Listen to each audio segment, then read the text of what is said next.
தானத்துல சிறந்தது எது அப்படின்னு ஒரு கேள்வியை கேட்டு, தானத்துல சிறந்தது நிதானம் அப்படின்னு அதுக்கு ஒரு பதிலும் சொல்றவங்க உண்டு. நிதானம் ரொம்ப அவசியம். அதுவும் இன்றைய உலகத்துக்கு ரொம்ப அவசியம். இன்னைக்கு உலகம் ரொம்ப பரபரப்பா போயிட்டு இருக்குது.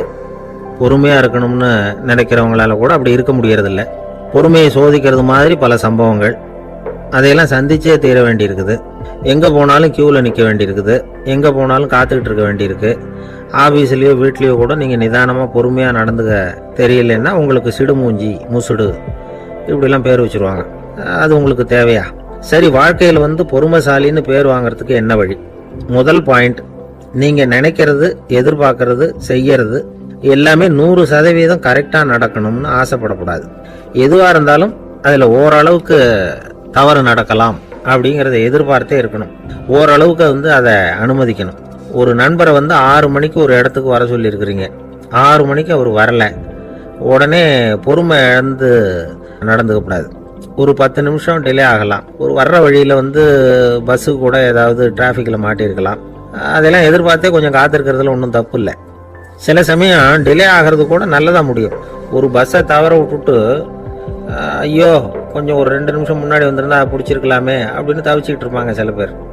அடுத்தபடியா வர்ற பஸ் நேரடியா நீங்க போக வேண்டிய இடத்துக்கே கொண்டு போய் விடுற பஸ்ஸா கூட இருக்கலாம். அது உங்களுக்கு முன்னாடி தெரியாதுல்ல. சில நெருக்கடியான சூழ்நிலைகளை தமாஷா எடுத்துக்கிறதுக்கு பழகிக்கணும். சில இடங்களுக்கு போறப்ப காத்திருக்கிறதுக்கு நம்ம மனசை தயார்படுத்திக்கிட்டே போகணும். ஒரு ரயிலுக்கோ பஸ்ஸுக்கோ அல்லது விமானத்துக்கோ கப்பல் பிரயாணத்துக்கோ போறப்போ அங்க போய் நீங்க மணிக்கணக்கில் கூட காத்துக்கிட்டு தான் இருக்கணும். புறப்படுற நேரம் கூட மாறலாம். நீங்க போய் சேர்ந்ததும் அது உடனே புறப்படணும்னு கட்டாயமா என்ன? அது மாதிரி சமயத்துல படிக்கிறதுக்குன்னு சில சுவாரஸ்யமான புத்தகங்களையும் கையில் எடுத்துக்கலாம். உங்களை சுத்தி எவ்வளவோ சுவாரஸ்யமான சம்பவங்கள் நடந்துகிட்டு இருக்குது இல்ல, அதையெல்லாம் வேடிக்கை பாருங்க. எதுக்காக காத்துக்கிட்டு இருக்கிறோமோ அந்த காரியத்துல உண்மையாவே நமக்கு ஒரு அக்கறை இருந்தா நமக்கு போர் அடிக்காது. சில கோயில்களில் பார்த்துருப்பீங்க, தரிசனத்துக்காக பக்தர்கள் நாள் கணக்கில் காத்துக்கிட்டு இருப்பாங்க. அவங்களாம் அழுத்துக்கிறது இல்லை. ஆண்டவனை தரிசிக்கணுங்கிற உண்மையான அக்கறை இருக்கிறதுனால அவங்களுக்கு போர் அடிக்கிறது இல்லை. ஆனால் சில சினிமா தியேட்டரில் கூட பார்க்கலாமே, சினிமா கியூ கூட அப்படிதான். சாயந்தரம் 6 மணி ஆட்டத்துக்கு காலம்பரம் 6 மணிக்கே போய் கூட காத்துக்கிட்டு இருப்பாங்க. அவங்களுக்கெல்லாம் போர் அடிக்காது, படம் பார்க்குற ஆர்வம். இன்னொரு முக்கியமான விஷயத்த நாம் பழக்கப்படுத்திக்கணும். லிவ் ஃபார் தி மூமெண்ட் அப்படிங்கிறாங்க நிபுணர்கள். ரொம்ப பேர் எப்படின்னா அடுத்தபடியாக நடக்க போகிற விஷயத்திலேயே கவனமாக இருப்பாங்க. அந்த நினைப்புலேயே இந்த நிமிஷத்தை பொறுமை இல்லாமல் கழிப்பாங்க. ஒருத்தர் இருக்கார், அவர் எப்படின்னா ஆஃபீஸ் முடியறதுக்குள்ளேயே சார் 5 மணிக்கெல்லாம் ரெடியாக இருங்க, நாம் அந்த ஹோட்டலில் போய் டிஃபன் சாப்பிட்ணும் அப்படின்னு 4 மணிலேருந்து சொல்லிகிட்டு இருப்பார். 4:55 பரபரப்பாக ஓடி வருவார். 2 பேரும் புறப்படுவோம், ஹோட்டலுக்கு போவோம், சாப்பிட்டுக்கிட்டு இருப்போம். அப்படி சாப்பிட்டுட்டு இருக்கிறப்ப சார் சாப்பிட்டு முடிச்சதும் நேராக ஒரு ஜவுளி கடைக்கு போகிறோம் அப்படிம்பார். பரபரக்க சாப்பிட்டு முடிப்பார், புறப்படுவார். ஜவுளி கடையில் அவசரமாக சீக்கிரம் பில் போடுங்க சார், சினிமாவுக்கு நேரம் ஆகிடும் பாரு. சினிமா தியேட்டரில் உட்காந்து அடுத்தபடியாக எங்கே டின்னர் சாப்பிட்றதுன்னு யோசனை பண்ணிகிட்டு இருப்பார். ராத்திரி படுக்கையில் விழுந்ததுக்கு அப்புறமும் நாளைக்கு காலையில் எழுந்திரிச்சதும் அதை பண்ணணும் இதை பண்ணணும்னு திட்டம் போட்டுக்கிட்டே இருப்பார். அதாவது எப்பவும் அடுத்த நிமிஷம், அடுத்த நாள், அடுத்த வாரம், அடுத்த வருஷம், இதுதான் அவங்க சிந்தனை. இந்த நிமிஷம் என்ஜாய்மெண்ட்டை அவங்க இழந்துடுறாங்களாம். அதனால தான் வாழ்நாள் பூரா பொறுமையின்மை, அவஸ்தை, அல்லல். அதனால நாம எல்லாரும் வாழ்க்கையில நிதானமா இருக்கிறதுக்கு கத்துக்கணும். அதுக்காக இந்த நிதானத்துக்கு வேற விதமான அர்த்தம் பண்ணிக்க கூடாது. ஒருத்தர் அப்படித்தான் ஒரு தடவை அவருடைய குதிரை காணாம போயிட்டுதான். அதுக்காக அவர் கவலைப்படல, நிம்மதியா இருந்தார், சந்தோஷமா இருந்தார். என்ன சார் இது, உங்க குதிரை திருட்டு போயிட்டுதுங்கிறீங்க, நீங்க கவலைப்படாம இருக்கிறீங்களே அப்படின்னு கேட்டாங்களாம். அதுக்கு அவர் சொல்லியிருக்கார், நல்ல வேலை சார், கட்டியிருந்த குதிரை காணாம போயிருக்குது. நான் அது மேல உட்காந்துருக்கிற சமயம் அது காணாம போயிருந்ததுன்னா, திருட்டு போயிருந்ததுன்னா நானும் சேர்ந்துல காணாம போயிருப்பேன் அப்படின்னாராம். எவ்வளவு நிதானமான ஆள் பாருங்க.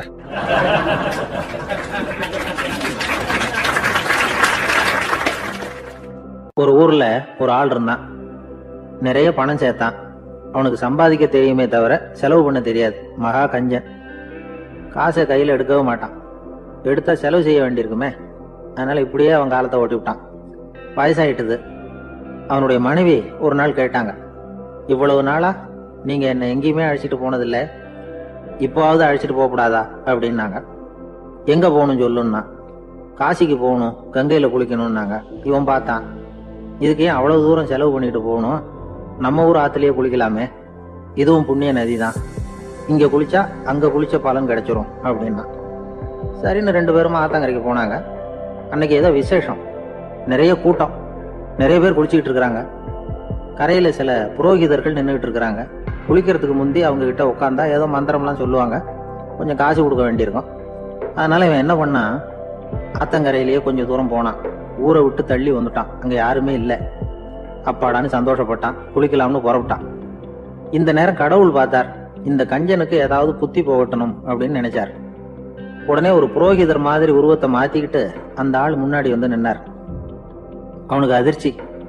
இங்க யாருமே இருக்க மாட்டாங்கன்னு நினைச்சா இங்கேயுமே ஒரு ஆள் வந்துட்டாரு, என்ன பண்றதுன்னு யோசனை பண்ணான். புரோகிதர் உருவத்துல இருந்த கடவுள் சொன்னார், இதை பாருங்க, இன்னைக்கு விசேஷ நாள், நீராடுறதுக்கு முன்னாடி சுயகல்பம் பண்ணிக்கிறது ரொம்ப நல்லது அப்படின்னார். என்கிட்ட பணம் எதுவும் இல்லையேன்னா, பரவாயில்ல அப்புறமா கொடுங்க வாங்கிக்கிறேன், ஆனா ஒண்ணு, எவ்வளவு கொடுப்பீங்கிறத மட்டும் இப்பவே சொல்லி கொடுங்க அப்படின்னார். இவன் ரொம்ப யோசனை பண்ணான். ஒரு 10 பைசா தரேன் அப்படின்னா. சரின்னு ஒத்துக்கிட்டு எல்லா கிரியைகளையும் அவர் செஞ்சார். அதுக்கப்புறம் கணவனும் மனைவியும் ஆத்துல குளிச்சாங்க. அவர் போயிட்டார். கொஞ்ச நாள் கழிச்சு அவன் வீட்டுக்கு வந்தார் கடனை வசூல் பண்றதுக்கு. வாசல்ல நின்றுகிட்டு இருந்த அவன் மனைவி இவரை பார்த்ததும் தயங்க ஆரம்பிச்சாங்க. அந்த அம்மா கிட்ட விஷயத்த சொன்னார். அந்த அம்மா ஓடி போய் உள்ள இருக்கிற தன்னுடைய கணவர்கிட்ட சொன்னாங்க. அவன் யோசனை பண்ணான், இப்ப வெளியில போனா அவனுக்கு 10 காசு கொடுக்க வேண்டியிருக்கும், அதனால எனக்கு காய்ச்சல்னு அந்த ஆளுகிட்ட சொல்லிவிடு, இன்னொரு சந்தர்ப்பத்துல என்ன வந்து பார்க்க சொல்லு அப்படின்னா. அந்த அம்மா போய் சொன்னாங்க. அப்படிங்களா, அப்படின்னா அவரை நான் உடனே போய் பார்க்கணுமே அப்படின்னு உள்ள நுழைய ஆரம்பிச்சார். அவங்க மறுபடியும் இருங்க தான் வரேன்னு சொல்லிவிட்டு உள்ள ஓடி விஷயத்த சொன்னாங்க. இது எதுடா வம்பா போச்சு அப்படின்னு பார்த்தான். மனைவியை கிட்டத்துல கூப்பிட்டான். இதோ பாரு, ஜன்னி கண்டு நான் இறந்து போயிட்டதா சொல்லிவிடு அப்படின்னா சொன்னாங்க. புரோகிதர் பார்த்தார்.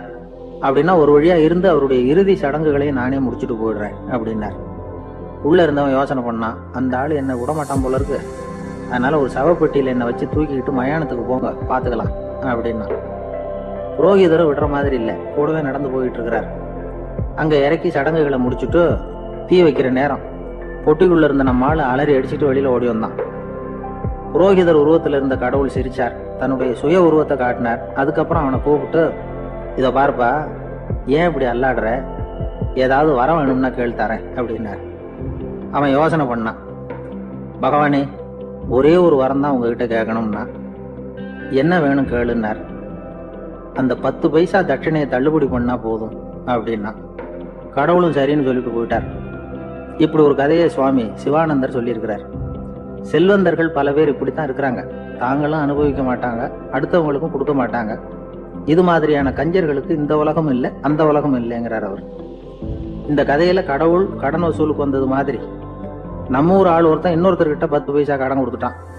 திருப்பி வாங்கறதுக்கு நடையா நடக்கிறான். கடைசியா கேட்டான், நீ எப்பதான் கடனை திருப்பி தரப்போற, அதை முடிவா சொல்லுன்னா. வர்ற வியாழக்கிழமை கண்டிப்பா கொடுத்துருவேன் அப்படின்னானா அவன். அன்னைக்கு நான் ஊர்ல இருக்க மாட்டேனே அப்படின்னானா இவன்.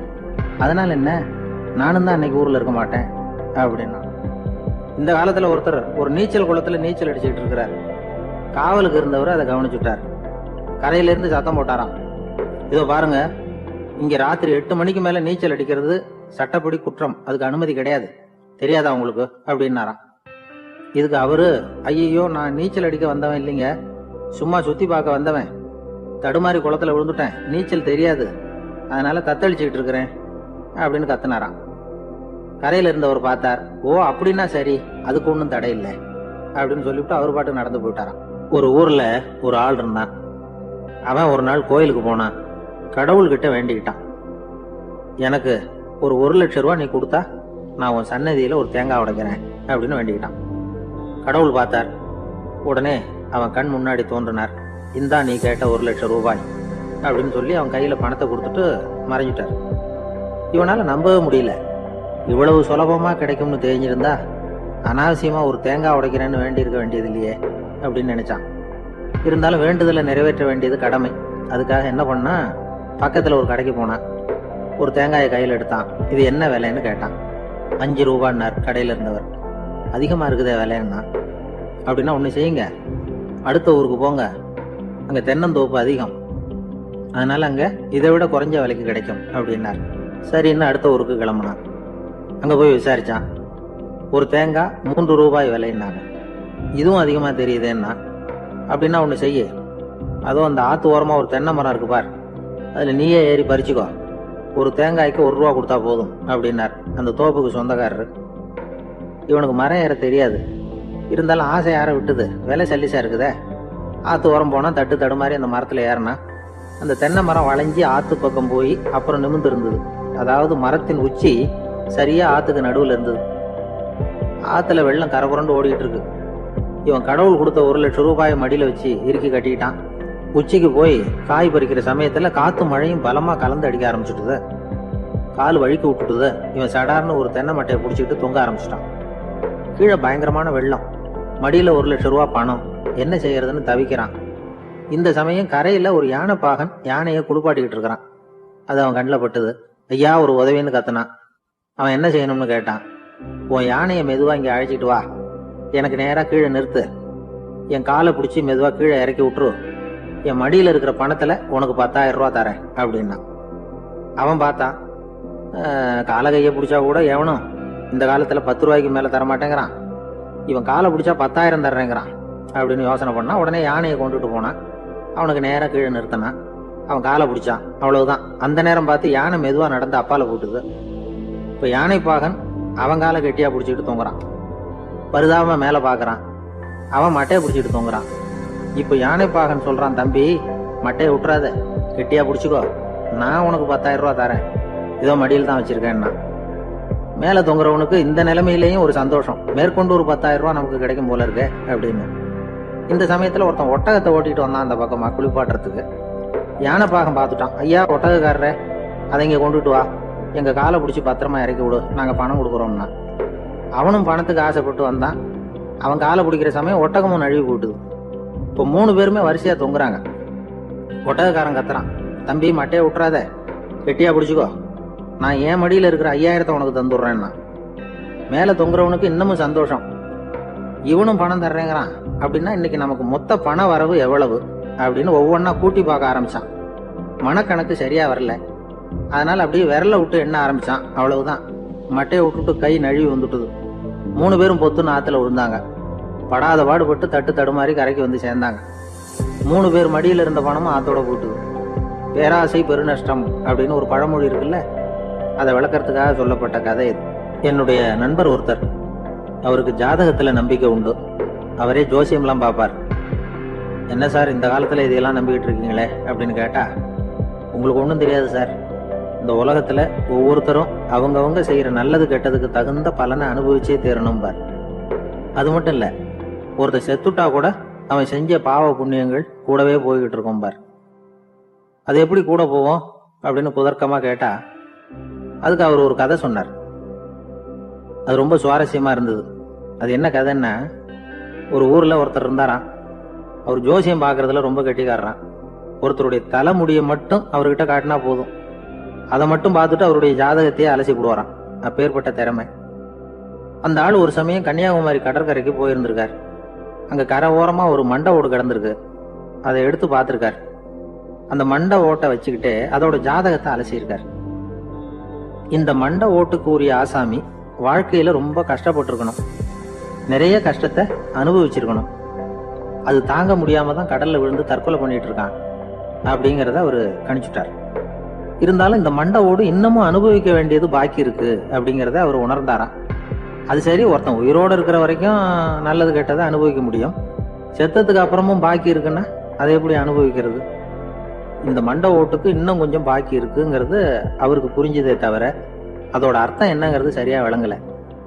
சரி, இதை இன்னும் கொஞ்சம் விவரமா ஆராய்ச்சி பண்ணுவோம் அப்படின்னு நினைச்சுக்கிட்டு அதை தன்னுடைய வீட்டுக்கு எடுத்துட்டு போயிட்டார். அந்த மண்டை ஓட்டை ஒரு பெட்டியில வச்சு பூட்டினார். தன்னுடைய தனி அறையில அதை பத்திரமா வச்சுக்கிட்டார். தினமும் ராத்திரி ஆனதும் தன்னுடைய மனைவியை பார்த்து, நீ போய் பூஜை அறையில தனியா படுத்துக்க அப்படின்னு சொல்லிவிட்டு தினம் ராத்திரி 12 மணிக்கு பெட்டியை திறந்து அவர் பார்ப்பார். மண்டை ஓடு அப்படியே இருந்தது தவிர இன்னும் கொஞ்சம் பாக்கி இருக்குங்கிறதுக்கு அர்த்தம் அவருக்கு விளங்கல. அந்த மண்டை ஓட்டுக்கு இன்னும் என்ன பாக்கி இருக்க போகுது? இப்படியே ஒரு 10 நாள் போச்சு. இந்த வீட்டம்மாவுக்கு சந்தேகம் வந்துட்டுது. நம்ம வீட்டுக்காரரு நம்மளை தனியா ஏன் தூங்க சொல்றார் அப்படிங்கிற சந்தேகம். உடனே பக்கத்து வீட்டு அம்மா கிட்ட விஷயத்த சொல்லியிருக்கிறாங்க. அந்த அம்மா உடனே, நீ கவலைப்படாத, நான் கண்டுபிடிச்சு சொல்றேன் அப்படின்னு சொல்லிவிட்டாங்களாம். அன்னைக்கு ராத்திரியே ஜன்னல் வழியா எட்டி பார்த்துருக்குறாங்க. இந்த ஆள் மண்டை ஓட்டை கையில வச்சுக்கிட்டு அது திருப்பி திருப்பி பார்த்துக்கிட்டு இருக்கிறான். அதை பார்த்துட்டாங்க. மறுநாள் காலையில அவரோட மனைவியை பார்த்தாங்க. ஏம்மா, உன் வீட்டுக்காரருக்கு நீ முதல் மனைவியா ரெண்டாவது மனைவியா அப்படின்னு கேட்டாங்களாம். எனக்கு தெரிஞ்ச வரைக்கும் நான் ஒருத்தி தான் அவருடைய மனைவி அப்படின்னாங்களாம் அவங்க. அப்படி இல்லை, நீ அவருக்கு ரெண்டாவது மனைவி. முதல் மனைவியின் மண்டை ஓட்டை தான் அவர் தினமும் ராத்திரியில் எடுத்து பார்த்துக்கிட்டு இருக்கிறார் அப்படின்னாங்க அடுத்த வீட்டு அம்மா. அப்படியா விஷயம் அப்படின்னு சொல்லிவிட்டு கணவன் வீட்டில் இல்லாத நேரமா பார்த்து அந்த மண்டை ஓட்டை எடுத்து கொண்டாந்து ஒரு உரல்ல போட்டு உலக்கையால குத்தி நொறுக்க ஆரம்பிச்சிட்டாங்க. வெளியில போயிருந்த அந்த ஆள் அப்பதான் உள்ள நுழைஞ்சார். மண்டை ஓடு உலக்கை கிட்ட குத்து வாங்கிட்டு இருக்கு. அது அனுபவிக்க வேண்டியது இன்னும் கொஞ்சம் பாக்கி இருக்குங்கிறதுக்கு அர்த்தம் எனக்கு இப்பதான் புரிஞ்சுது அப்படின்னாராம் அவர். இந்த கதையிலேருந்து நாம இன்னொரு நீதியையும் புரிஞ்சுக்கணும்.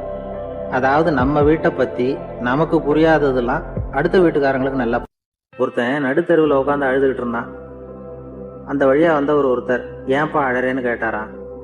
5 ரூபா சார், அது எனக்கு இந்த இடத்துல விழுந்துட்டுது, ரொம்ப நேரமா தேடுறேன், கிடைக்காது போல இருக்கு அப்படின்னு சொல்லிவிட்டு அழறான். எப்போ தொலைஞ்சதுன்னு கேட்டாராம் அவரு. அது எனக்கு தெரியாது சார், பணத்தை தொலைச்சவன் தேடி பார்த்துட்டு போயிட்டான், நான் அவனுக்கு பின்னாடி தேட வந்தவன் அப்படின்னு நானா. ஒரு ஊர்ல 4 நண்பர்கள் இருந்தாங்க. 4 பேரும் சோம்பேறிகள். 4 பேருக்கும் எந்த வேலையும் செய்யறதுக்கு உடம்பு வளையறதில்ல. இருந்தாலும் சோம்பேறித்தனத்துல ஒருத்தருக்கு ஒருத்தர் கொஞ்சம் வித்தியாசம் உண்டு. அதுக்கு தகுந்த மாதிரி அவங்களுக்கு பேர் அமைஞ்சு போச்சு. ஒருத்தன் கால் சோம்பேறி, இன்னொருத்தன் அரை சோம்பேறி, அடுத்தவன் முக்கால் சோம்பேறி, கடைசி ஆளு முழு சோம்பேறி. இவங்க 4 பேரும் நண்பர்கள். அப்புறம் எப்படி காரியம் நடக்கும்? 4 பேரும் ஒரு வீதியில அப்படியே நடந்து போயிட்டு இருக்கிறாங்க. நல்ல பசி. எங்கேயாவது சோறு போடுவாங்களா அப்படின்னு பார்த்துக்கிட்டே வந்தாங்க. அவங்க வந்த வழியில ஒரு 1 ரூபாய் காசு கிடந்தது தரையில. அவங்க கண்ணில் அது பட்டுது. ஆனாலும் அதை குனிஞ்சு எடுக்கணுமே, அதுக்கு சோம்பேறித்தனம். முழு சோம்பேறி பார்த்தான். பக்கத்துல வந்துகிட்டு இருந்த முக்கால் சோம்பேறி கிட்ட சொன்னானா, டேய் அதை கொஞ்சம் குனிஞ்சு எடுறா அப்படின்னானா. அவன் என்ன பண்ணான் தெரியுமா?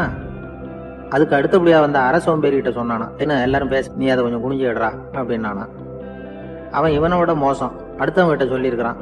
அவனும் குனியறதுக்கு தயாரா இல்லை. ஆக கூடி கடைசியில யாருமே காசை எடுக்கல. என்னத்துக்கு அனாவசியமா உடம்ப வளைச்சிக்கணும் அப்படின்னு எல்லாரும் பேசாம வந்துட்டாங்க. அவங்க பாட்டுக்கு நடந்து வந்துகிட்டே இருக்கிறாங்க. எதிரில் ஒருத்தன் வாழைப்பழத்தை வண்டியில வச்சு தள்ளிட்டே வந்தான். ரூபாய்க்கு 4 பழம்னு கூவி வித்துக்கிட்டே வர்றான்.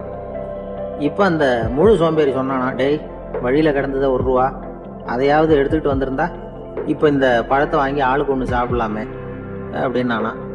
ஆமா சாப்பிட்டுருக்கலாமே அப்படின்னாங்களாம் மற்றவங்களும்.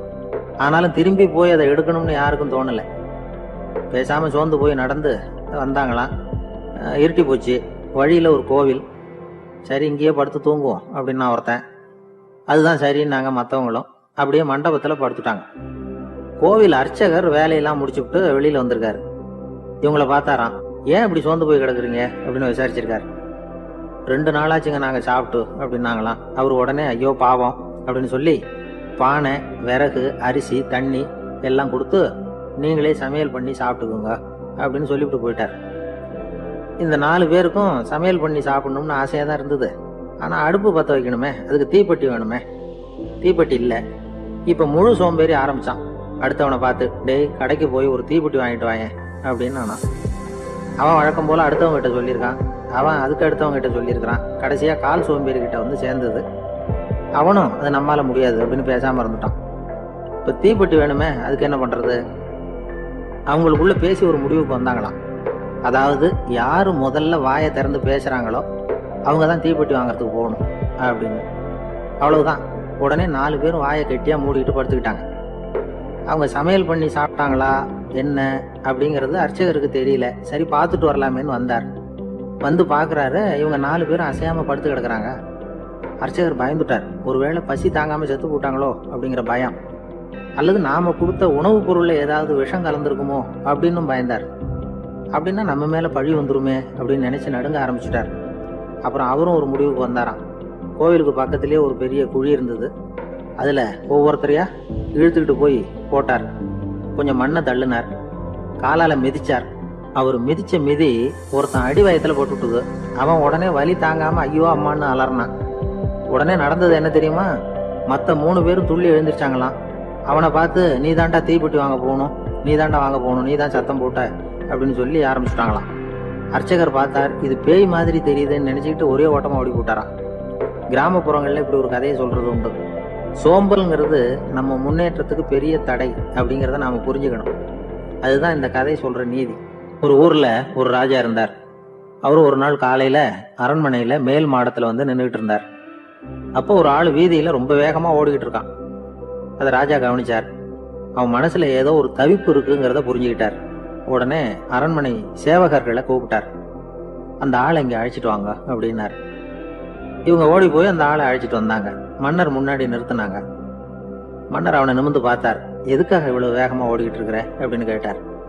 இதுக்கு அவன் சொன்னா, மன்னா, நம்ம கோட்டையின் வடக்கு வாசல் இருக்கு இல்லையா, அது ஓரமா ஒரு பெரிய பாறாங்கல் கிடக்கு.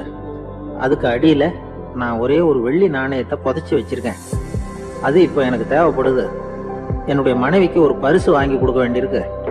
அதுக்காக தான் அவசரமா ஓடிக்கிட்டு இருக்கிறேன் அப்படின்னா. மன்னர் யோசனை பண்ணார். அப்புறம் சொன்னார், அதுக்காகவா இப்படி ஓடுற? பரவாயில்ல, அதை பத்தி கவலைப்படாத. நான் உனக்கு 10 வெள்ளி காசுகள் தர்றேன், வாங்கிட்டு திரும்பி போ அப்படின்னார். இவன் தலையை சொரிஞ்சான். மன்னா, நீங்க கொடுக்கறத ரொம்பவும் மகிழ்ச்சியோட வாங்கிக்கிறேன். இருந்தாலும் அதுக்கப்புறம் அந்த வடக்கு வாசலுக்கு போய் அங்க இருக்கிற ஒரு நாணயத்தையும் எடுத்துக்கிட்டு போயிடுறேனே அப்படின்னாங்க. இத பாருப்பா, அந்த ஒரு நாணயத்தை மறந்துடும், உனக்கு 100 வெள்ளி நாணயங்கள் தரேன் இருக்கார். மன்னா, ரொம்ப மகிழ்ச்சி. உங்க மாதிரி தாராள குணம் வேற யாருக்கும் வராது.